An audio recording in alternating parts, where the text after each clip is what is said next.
Olá, meus irmãos, sejam muito bem-vindos ao canal Caráter Cristão. Meu nome é Roberto Castilho, estamos aqui com o Testemunhos para a Igreja, volume 1, hoje dos capítulos 106 ao 108.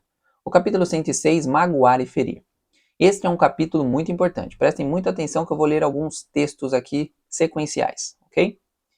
Esta expressão é frequentemente empregada para representar as maneiras e palavras de pessoas que reprovam aqueles que estão ou supostamente estejam em erro.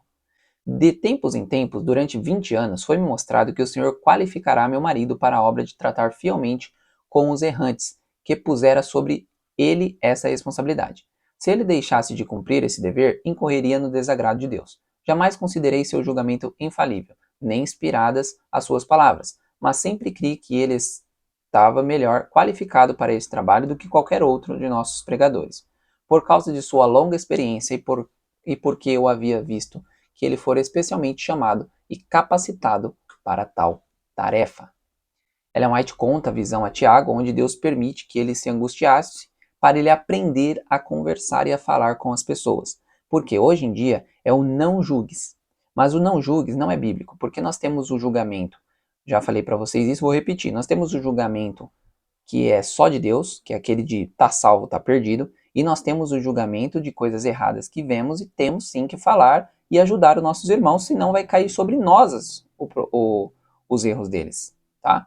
Então a gente precisa sim, é isso que Deus ensinou a Tiago White através ali de muitas coisas que ele teve que passar para conseguir perdoar muitas pessoas e assim estar apto ao coração a falar com essas pessoas sobre as questões que elas precisavam melhorar. Vi que o Senhor nos estava proporcionando uma experiência que seria de grande valor no futuro, com relação à sua obra. Estamos vivendo num tempo solene, entre as cenas finais da história da Terra, e o povo de Deus não está desperto. Devem eles despertar e fazer maior progresso na reforma de seus hábitos de vida, na alimentação, no vestuário, trabalho e no repouso. Em tudo isso devem glorificar a Deus, estar preparados para dar combate ao nosso grande inimigo e desfrutar as preciosas vitórias reservadas por Deus para os que exercem a temperança em todas as coisas, enquanto se empenham por alcançar uma coroa incorruptível. Os abusos com o estômago pela satisfação do apetite são a razão da maioria dos problemas da igreja. Aqueles que comem e trabalham imoderada e irracionalmente falam e agem irracionalmente. Um homem intemperante não pode ser paciente. Não é preciso ingerir álcool para ser intemperante. Então aqui nós estamos vendo que exatamente em tudo devemos glorificar a Deus com o nosso corpo. Não devemos esperar as coisas de braço cruzado.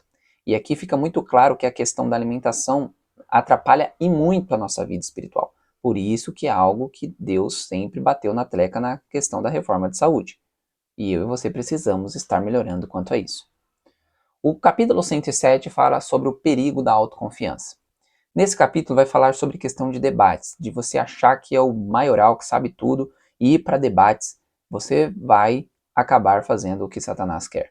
E isso aconteceu com o irmão F, que era um pastor também, né? Ele era o pastor F, e esse pastor ele gostava muito de debates. Até que ele começou a sofrer muito nessas questões, porque ele confiava muito em si próprio e acabava se enrolando nessas questões de debate. Ele não perdeu o debate porque Deus não podia ser desonrado, mas Deus queria dar algumas lições para ele, para que ele não caísse nesse erro novamente.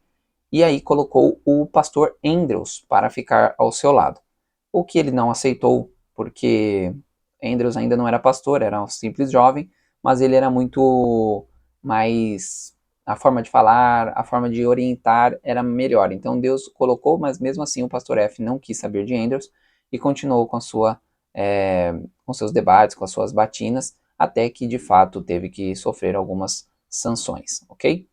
Eu vou ler alguns textos aqui para vocês entenderem melhor esse contexto. Vi que o irmão F estava em perigo de exaltar-se se fosse capaz, em suas pregações, mexer com os sentimentos da congregação. Ele frequentemente pensa ser mais talentoso pregador. Aqui é que ele se engana. Embora possa ser um pregador mais aceito, todavia fala em fazer maior o bem. O pregador que pode arrebatar os sentimentos em alto grau não dá isso evidência de que é mais útil. Foi-me mostrado que os defensores da verdade não devem procurar debates, sempre que for necessário para a propagação da causa da verdade e para a glória de Deus, que se enfrente o adversário quão cautelosamente e com que humildade deverão eles entrar em conflito. Você nunca deve entrar no debate em que tanto se acha em jogo, fiando-se em suas habilidades no uso de poderosos argumentos. Se não é razoavelmente possível evitá-lo, tome parte no debate, mas faça-o com firme confiança em Deus. E é um espírito de humildade, no espírito de Jesus, que lhe pediu para que aprendesse dele, manso e humilde de coração. E então, a fim de glorificar a Deus e exemplificar o caráter de Cristo, você jamais deve tirar proveito ilegítimo de seus oponentes. Ponha de lado o sarcasmo e o jogo de palavras. Lembre-se de que você está em um combate contra Satanás e seus anjos, bem contra os homens. Você precisa exemplificar a vida de Cristo, pois solenes responsabilidades repousam sobre o irmão. Sua esposa é responsável perante Deus pela conduta que ela segue. Se for um embaraço para você, há de dar contas a Deus. Então, aqui são alguns trechos falando sobre essa questão de que, de fato, ele confiava muito em si, a esposa dele não o ajudava, ela era um fardo, Ellen White diz que ela era um fardo para ele, então as coisas não eram muito boas para esse pastor F aqui. Espero em Deus que ele tenha mudado. Não sei se vai ter outros testemunhos à frente referentes a ele, nós vamos ver, né? Mas espero em Deus que ele tenha pego essa carta para mudar a sua vida, ok? Capítulo 108 diz o seguinte: é obra de Satanás enganar o povo de Deus e desviá-lo da conduta correta. Ellen White ainda diz que Battle Creek começa a melhorar, era uma boa igreja, né? Ele começa a ver que Battle Creek está afastando Satanás, né? Está abandonando as coisas ruins que estavam acontecendo. E ela termina o capítulo dizendo: mas graças a Deus que ele não pode deter-nos em esmagar-nos. Somos gratos ao Senhor por ainda estarmos vivos e por ter ele novamente abençoado graciosamente seu errante, mas agora arrependido e convertido o povo. Irmãos, amemos mais o povo de Deus e oremos por ele, agora que o Senhor manifesta seu grande amor por ele. Então aqui é mostrado que Battle Creek precisava, de fato, agora se apegar novamente ao primeiro amor, a orar mais um pelos outros, a converter-se diariamente. Então é mostrado isso nesse capítulo, porque Satanás ele quer simplesmente enganar a cada um de nós. E nós não podemos dar munição para Satanás fazer exatamente isso que ele quer. Então é muito importante que eu e você permaneçamos fiéis ao nosso Deus, fazendo a tua vontade. Amém? Esse capítulo é Não se engane, o título, tá? Então que eu e você possamos não ser enganados por Satanás e persistir fielmente para a honra e glória do nosso Deus.